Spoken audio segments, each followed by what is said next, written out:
Hi అండి. Hi sir. Padma Bhushan Balakrishna గారు మద్యం బ్రాండ్ ప్రమోషన్ చేస్తున్నారంట. మ్యాన్స్ హౌస్ బ్రాండ్ అంటారు. అది ఆయన బ్రాండ్. తర్వాత మద్యం తప్పు కదే.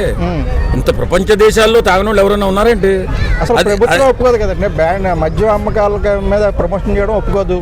అది వాటిని వేరే రూపంలో మార్చి ప్రమోషన్ చేస్తుంటారు. అలాంటిది ఈయన పద్మభూషణ్ అందుకున్న తర్వాత కూడా ఇలా ప్రమోషన్ చేయడం తప్పు అనిపించట్లేదు మీకు? ఏమని నాకైతే తప్పు అనిపించట్లేదు. ఎందుకు ఆర్టిస్ట్గా అతను ఆ బ్రాండ్కి అంబాసిడర్గా ఉన్నాడు అనుకుంటా నాకు తెలిసి. కాకపోతే ఆ బ్రాండే అతను అంబాసిడర్ చేసేసుకుంది కాబట్టి ఆయన బార్ కట్టే ముందు వచ్చే డైలాగ్ ఏంటి? జై బాలయ్య. కాబట్టి ఆయన బ్రాండ్కు అది సురాపానకం. అది సురాపానకం అంటే దేవతలు తయారు చేసింది. దానికి చేయడంలో తప్పు లేదు. తాగుబోతులు అందరూ సపోర్ట్ చేస్తారంటారా? ఏం చేస్తారంటారు మీరు? తాగుబోతులే కాదు, అందరూ సపోర్ట్ చేస్తారంటారా?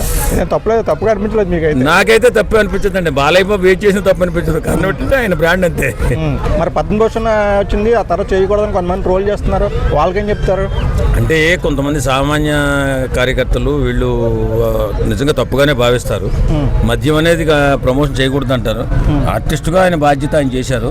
దాన్ని తప్పుపడితే మనం ఏం చేయలేం కదా. మరి పద్మభూషణ్కి ఏమి చిన్నతనంగా? పద్మభూషణ్ అంటే ఆయన చేస్తున్నటువంటి సేవా కార్యక్రమాలకి, సినిమాకి చేస్తున్నటువంటి సేవా కార్యక్రమాలు కానీ, అలాగే మన క్యాన్సర్ హాస్పిటల్లో చేస్తున్న సేవా కార్యక్రమాలు ఇవన్నీ గుర్తించి ఇచ్చింది పద్మభూషణ్. దాన్ని మరి ఆయన అప్పుడు కూడా బ్రాండ్కి అంబాసిడర్గానే ఉన్నాడు. ముందు కూడా ఉన్నాడు. ముందు లేకపోలేదు కదా. ముందు అసలు బాలయ్య బాబు మ్యాన్సన్ హౌస్ అంటే మ్యాన్సన్ హౌస్ బాలయ్య బాబు అంటే మరి అలాంటప్పుడు ఆయన తప్పే ఉందండి. ఆయన ముందు చేయకుండా ఇప్పుడు సడన్ గా పద్మభూషణ్ వచ్చిన తర్వాత చేస్తే తప్పు.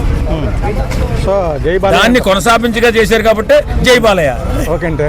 బాలకృష్ణ గారు మద్యం బ్రాండ్ ఒకటి ప్రమోషన్ చేస్తున్నారు. పద్మభూషణ్ వచ్చిన తర్వాత ఇదేం పనులు అని చెప్పేసి కొంతమంది ట్రోల్ చేస్తున్నారు. ఏంటి మీరేమంటారు? బ్రాండ్ మీరే చెప్పండి. ఆ బ్రాండ్ అంటే బాలకృష్ణ గారు బ్రాండ్ తెలుసు. బాలయ్య బాబు బ్రాండ్ ఎప్పుడు మ్యాన్సన్ హౌస్. అవును, తప్పే ఉంది. ఆయన ఎప్పటి నుంచో మ్యాన్సన్ హౌస్ ప్రమోట్ చేస్తున్నారు. అన్స్టాపుల్ ప్రోగ్రామ్ లో కూడా మ్యాన్సన్ హౌస్ ప్రమోట్ చేస్తున్నారు. ఆయన సినిమా హీరో. తప్పే ఉంది దాంట్లో. అంటే ఆదర్శంగా ఉండాల్సిన అవసరం లేదా? పద్మభూషణ్ తీసుకున్న తర్వాత కూడా ఆయన ఆదర్శంగా ఉండాలని. పద్మభూషణ్ తీసుకున్నా, ఇంకోటి తీసుకున్నా, బాలయ్య బాబుకి భారత రత్న ఇచ్చినా కూడా ఆయన వృత్తి ధర్మం ఆయన చేసుకోవడంలో తప్పు లేదండి.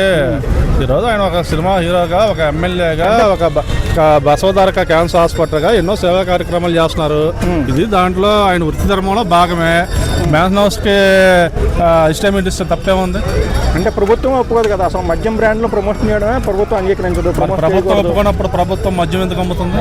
అసలు మద్యం ప్రమోషన్ చేయకూడదు, తాగిన వాళ్ళు తాగుతారనే టైప్లో ఉంటుంది. దాన్ని ప్రమోషన్ చేయకూడదు అంటారు. మరి పద్మభూషణ్ తీసుకుని కూడా అలా చేస్తున్నారు కదా. ఇప్పుడు ప్రభుత్వం ఆ మాట చెప్పామనేది అలా ప్రభుత్వం మద్యం అనేది బ్యాన్ చేయమని. అంతేగాని బాలయ్య బాబు మాత్రం ప్రమోషన్ చేస్తాడు. ఏదైనా చేస్తాడు మా బాలయ్య బాబు. అంతేనా? మా Balayya Babu unstoppable. Mansion house ఏముంది, ఏదైనా చేస్తాడు. సో అంటే జై బాలయ్య అంటారు. అయితే బాలయ్య బాబు ఎప్పటి నుంచి చేస్తున్నాడు మ్యాన్సన్ హౌస్. బాలయ్య బాబు రోజు మ్యాన్సన్ హౌస్ పెగ్గ చేస్తాడు. ఆయన energy, Balayya Babu energy secret Mansion House promote చేస్తున్నాడు. తప్పే ఉంది. Okay, thank you.